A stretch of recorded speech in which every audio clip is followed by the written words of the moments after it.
Hi, it's Miss Crandall here. So we are going to do a little review of transformations of functions. And so I am on the Desmos calculator. And if you notice, I already have a parabola graphed or a quadratic function, this y equals x squared. So that's this graph that's already showing up over here. So this is the most basic quadratic function, so also called a parent function. And then I have a couple other equations typed, but I have the graphs hidden for right now. So before I pull the graphs up, I want you to think about what would happen if you add 4 to the end of this quadratic equation, or if you subtract 4, and how that might change the graph.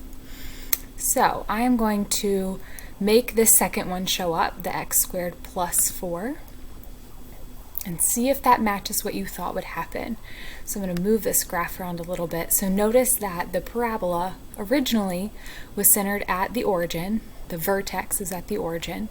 And now it's shifted up 4. So adding 4 to the end of this equation moved the entire graph up. This one that's x squared minus 4, notice that it moved this original graph, again, that was started at the origin, and moved it down 4 by subtracting 4 at the end of the equation. All right, I'm going to hide those again. So we've got our parent function on there. And then I want us to think about, what if instead of adding or subtracting 4 on the end of an equation, what if we did it inside the squared part? So I'm going to start with y equals x squared again. I'm going to go ahead and hide that, because now I'm going to change this equation. So what if we do the plus 4 inside the parentheses? Or similarly, so let me start with y equals x squared. I'm going to hide that. What if we do the minus 4 in the parentheses? So I want us to think about how adding or subtracting at the end of the equation is different from doing it inside the equation or with the x values. All right, so I'm going to bring up this x plus 4 quantity squared in just a second. So be thinking about plus 4 moving in a positive direction. For up here, this one moving in the positive direction went up, which makes sense. So let's see what this one does. So it shifted our graph to the left. Now, typically to the left, we would think about that's the negative direction, right? So it's kind of like this is going the opposite direction from where it seems like it should go. All right, let's hide that one and let's look at this one. So if the plus 4 shifted left, then maybe the minus 4 shifts right. And it does, right? So the vertex was at 0, 0, and it has now shifted 1, 2, 3, 4 spaces to the right. All right, so this is how you shift a graph: left, right, up, or down. So up and down move the direction that you would expect. So going back here, plus 4 shifts it up, minus 4 shifts it down. And then by changing the x values, you're going to shift your graph either left or right, right? Because your x values go from left to right. And so adding to the x values goes the opposite of what you would think. So it moves to the left. Subtracting from the x values also goes the opposite from what you would think, and that shifts right. All right, so a couple other ones I want us to look at. So what if we did something like, I'm going to start with y equals x squared again and hide it. So what if I did this, y equals 4x squared? Or similarly, what if I did a times 4, but with the x inside the parentheses? So take a moment, make a guess as to what you think will happen, and then I'm going to bring these two graphs up. So the 4x squared looks like this, and the next one looks like this. And let me actually change the color on this one so we have 3 different colors here. Okay. So it's a little weird. They both seem to have maybe gotten skinnier, but they're not the same, right? So these two equations are not equal. They're not the same. So let's look at this green one first. So the one that's got 4 and then times x squared. And let's look at a couple points on the graph here. So on the original graph, there's a point here at 1, 1. On the transformed graph, notice there's now a point up here at 1, 4. So the x value stayed the same. So you've got 1, 1, and 1, 4. They both have an x value of 1, but the y value got multiplied by 4. So we took this parabola and we stretched it taller. It got longer. So in the process of it getting taller, it also seems to look a little skinnier. And if you can think about taking Play-Doh and stretching it this way, it's going to get taller, but it's also going to get a little skinnier, right, when you stretch something out. So I'm going to hide that one, and then let's look at this one. So this one, it's something changing with the x values, right? Since we're multiplying the 4 times x and then squaring. So looking here, again, this point was at 1, 1 on the original graph. Let's look at now this point here. So it still has a y value of 1, but the x value is smaller than it was. So this was an x value of 1, this is something smaller than 1, maybe something like a fourth. Or we could look at this point here on the original function. So that was the point 2, 4. So going over here, same y value, but this x value now looks like it's about 1/2.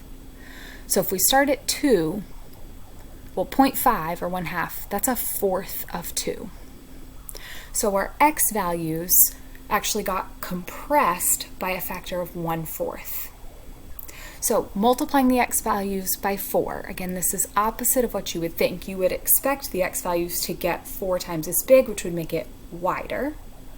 But anything that's happening inside with the x values is the opposite of what you would expect. And so it's actually getting narrower, right? So again, these two look kind of similar. They're both seeming to get taller and skinnier. And that's because when you stretch something one direction, like if you stretch it taller, it's going to get skinnier. If you push something in, it's going to get narrower, but it's also going to maybe look taller. So it's like affecting it in one direction also sort of affects it in the other.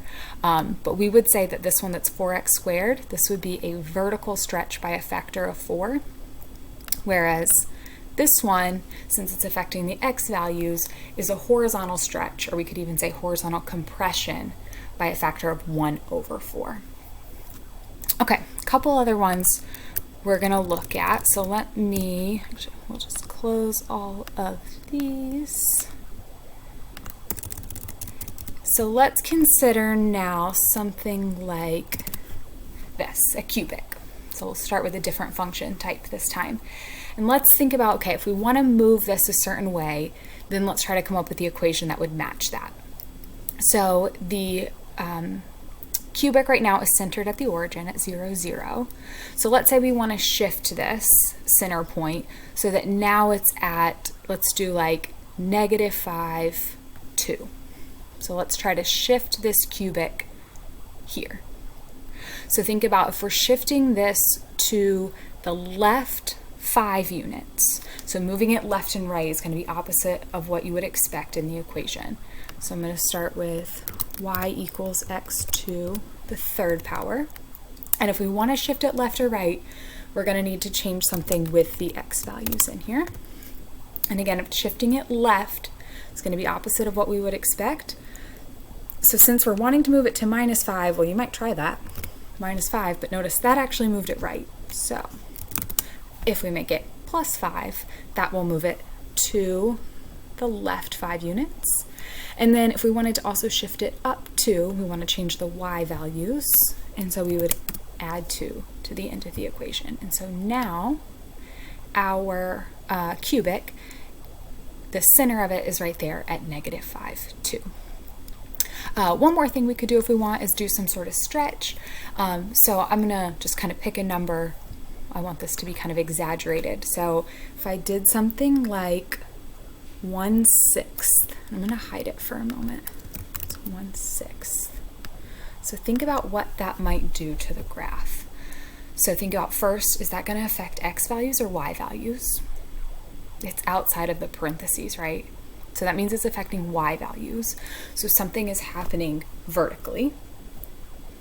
So either stretching it longer or compressing it shorter. And anything that's happening with the y values is the way you would expect, right? It's not opposite like it is with the x values. So if the y values are all being multiplied by 1/6, if we're multiplying by this fraction, we're going to get smaller numbers, right? So the y values are going to get squished down, compressed. So let's pull this up. And can you see how that is happening? So we've still got our graph centered at -5, 2. But comparing this to the parent function over here, this blue graph is now squished down. And in that process of squishing it, it also got a little wider, right? That's what happens when you squish something down. All right, so this is a quick review of transformations. Again, we reviewed how to shift graphs left and right, how to shift graphs up and down, and how to stretch or compress vertically and horizontally.